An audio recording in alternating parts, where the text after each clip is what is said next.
सासरी पोहोचल्या पोहोचल्या आपल्या सासऱ्यांनी म्हणजे पप्पांनी आपल्याला काम सांगितलेलं होतं. आता काम असं होतं की आपल्याला जाऊन येणं आपलं कुपनमध्ये नाव टाकायचं होतं आणि त्याचसाठी जाऊबाई आणि मी आम्ही दोघीजणी मस्तपैकी निघालेलो होतो आपण सेतूमध्ये.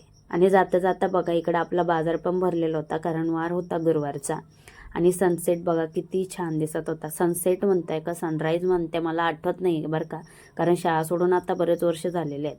आणि कधी कधी मला गजनीसारखे झटके पण येतात बघा, कारण आपल्याला कधी कधी अचानकच भरपूर गोष्टी आठवतात आणि अचानकच ना सगळ्या गोष्टी विसरून पण जातो आपण.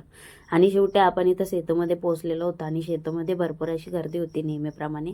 आता सेतू म्हणल्यावर गर्दी असणारच किंवा कागदपत्राची कामं म्हटल्यावर बराच उशीर लागतो बघा ते होण्यासाठी. आणि आपल्याला काय इथलं जास्त काही माहीत नाही, आपण फक्त मागं मागं मागं मागं फिरत होतो. आपलं नाव तिथं टाकून घ्यायचं होतं, त्यासाठी विचारायचं होते काय काय डॉक्युमेंट लागणार आहे म्हणून. आणि त्यांचे पण नाव टाकून घ्यायचे होते. त्यांचे नाव तर ऑफलाईन टाकलेले होते, फक्त ऑनलाईन करून घ्यायचे होते.